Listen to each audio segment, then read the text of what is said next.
Everyone, welcome to my YouTube channel Kusum blog চ্যানেলে তোমাদের সকলকে জানাই স্বাগত। আর মহালয়া তো চলেই এসেছে, তো তোমাদেরকে জানাই মহালয়ার অনেক অনেক প্রীতি ও শুভেচ্ছা।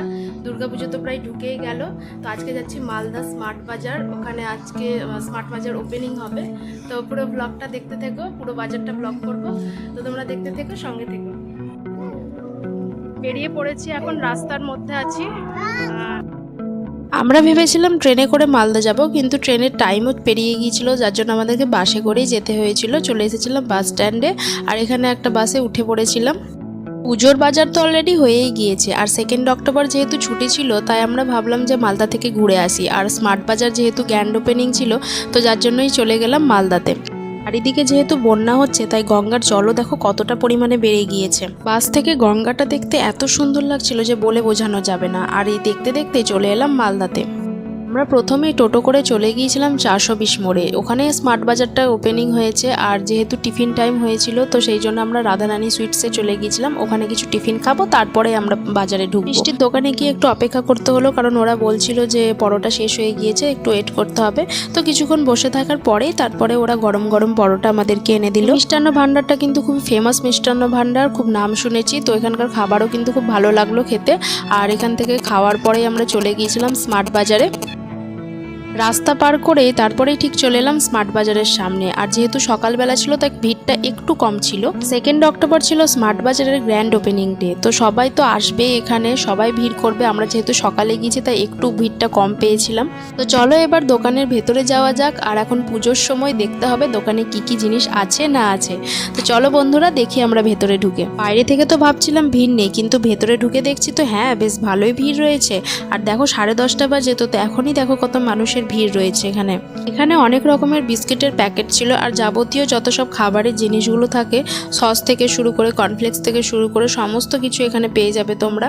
তো এখানে এইসবগুলোই দেখছিলাম। তারপরে চলে গেলাম ওপরে, আর ওপরেও এখানে সব বাসনপত্রের সব কিছু ছিল, ইউনেস স্টিল যেগুলো দরকার পড়ে রান্নার, সেগুলো সব ছিল, সেগুলো সব দেখলাম। বাড়িতে তো বাসনপত্র প্রচুর রয়েছে, কিন্তু যখন শপিং মলে এসেছি তখন তো দেখতেই হবে, কিন্তু কিছু কিনিনি। তো সবগুলো দেখলাম একটু এদিক ওদিক ঘুরে। তারপরে আমরা চলে গেলাম ওপরে সেকশনটা। আর ওপরে কিছু জামা কাপড়ও ছিল ছেলেদের। তো এখানে শুভ নিজের জন্য পছন্দ করছিল জামা।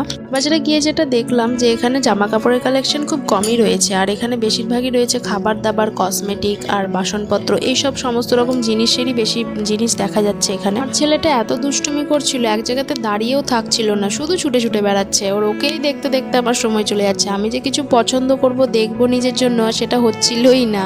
ওরা এখানে নিজেদের শার্ট পছন্দ করছিল, দেখছিল চারিদিকে ঘুরে যদি কোনো কিছু পছন্দ হয় আর কি। তো এখানে শুভ দুটো প্যান্ট দেখেছিল, ওর পছন্দ হয়েছিল, তো সেই দুটোকেই ও ট্রায়াল দিতে গিয়েছিল। আর আমি দেখছিলাম আশেপাশটা ঘুরে যে আর কি কি আছে, সেগুলোও দেখছিলাম। আমি মেয়েদের সেকশনে গিয়ে দেখলাম যে কি কি জিনিস আছে মেয়েদের। তো ওখানে গিয়ে দেখলাম যে অনেক কুর্তি রয়েছে, প্লাজো রয়েছে, আরও সব সমস্ত কিছু টি শার্ট বলো, তো সেগুলোও রয়েছিল। কিন্তু এখানে জামা কাপড়ের কালেকশন খুবই কম, যেটা আমি দেখলাম। আর এমনি যেসব আসবাবপত্র, বাসন, তারপরে মানে খাবারের জিনিস, এইসব জিনিসগুলোই বেশি দেখছিলাম এখানে। দেখো সব থেকে ভালো লেগেছে এখানে কিউট কিউট এই ডগিগুলোকে, এত পছন্দ হয়েছিল যে কি বলবো। ছোটবেলায় আগে খুব খেলেছি, কিন্তু এখন আর কোনো শখ নেই এসব জিনিসের। আমরা যখন ওপর তলা থেকে নিচের তলায় এলাম, তখন দেখো এত ভিড়, এত লাইন পড়ে গিয়েছে। মানে আমরা যখন ঢুকেছিলাম তখন তো ভিড় ছিলই, তারপরে আরও ভিড় বেড়েছে। মানে যত বেলা বাড়ছে তত মানে ভিড় বেড়েই যাচ্ছে। এখানে বেশি কিছু নিইনি, একটা লিপ বাম নিয়েছিলাম, আর শুভ একটা প্যান্ট নিয়েছিল, যেগুলো বিল করতে গিয়েছিল। আর চরম ভিড় ছিল এখানে। ভিড় থেকে বেরিয়ে চলে এলাম সোজা মনমোহিনীতে। পিসি শাশুড়ির জন্য একটা শাড়ি নেওয়ার ছিল, আর আমার ননদের ছেলের জন্য একটা শার্ট নেওয়ার ছিল, যার জন্যই চলে গিয়েছিলাম মনমোহিনীতে। এখানে নিজের পছন্দ মতো সব কেনাকাটা করে নিয়ে তারপরে চলে গিয়েছিলাম আমরা খাবার খেতে, কারণ দুপুরবেলা হয়ে গিয়েছে, এবার তো পেটে ছুঁচো দৌড়চ্ছে। তো যার জন্যই চলে গেছিলাম পঞ্চব্যঞ্জনে। আমরা দুটো ফিশ থালি আর একটা বিরিয়ানি অর্ডার করেছিলাম, আর খাবারগুলোও ছিল দুর্দান্ত সুন্দর। খাবারগুলো ছিল এত ভালো আর এত দুর্দান্ত যে বলার নেই। আর বিরিয়ানিটাও ছিল অসাধারণ সুন্দর। আমার ছেলে তো বিরিয়ানিটাই খেলো কাকুর কাছ থেকে নিয়ে, আর আমার কাছেও কিছু ভাত খেয়েছিল। তো তারপরে খাওয়া দাওয়া সেরে চলে গিয়েছিলাম স্টাইল বাজারে। স্টাইল বাজারে তো দুটো ঢাক বাজিয়ে আমাদেরকে আমন্ত্রণ জানাচ্ছে। আছে। আচ্ছা, তোমাদেরকে আমার কেনাকাটা শপিংয়ের ভিডিওগুলো একটা শর্টসে দেখিয়ে দেবো, তো তোমরা সেখান থেকে দেখে নেবে। তো এখন দেখো আমরা কেনাকাটা করে চলে গিয়েছিলাম আমরা স্টেশনে, যেহেতু 4টে বেজে গিয়েছিলো, আমাদের 5টার সময় একটা ট্রেন ছিল, ওটাতে আমাদের বাড়ি যেতে হতো। তো তার জন্য সময় নষ্ট না করে চলে এসেছিলাম স্টেশন। তো সেখান থেকেই চলে গিয়েছিলাম। সারাদিন ঘোরাঘুরি করার পর মুখের অবস্থাটা কি হয়েছে দেখো, জাস্ট কালো ভূত। তো ভিডিও ভালো লাগলে অবশ্যই চ্যানেলটাকে সাবস্ক্রাইব করে দেবে, লাইক করে দেবে আর শেয়ার করে দেবে। দেখা হচ্ছে নেক্সট ভিডিওতে, ততক্ষণ ভালো থেকো, বাই।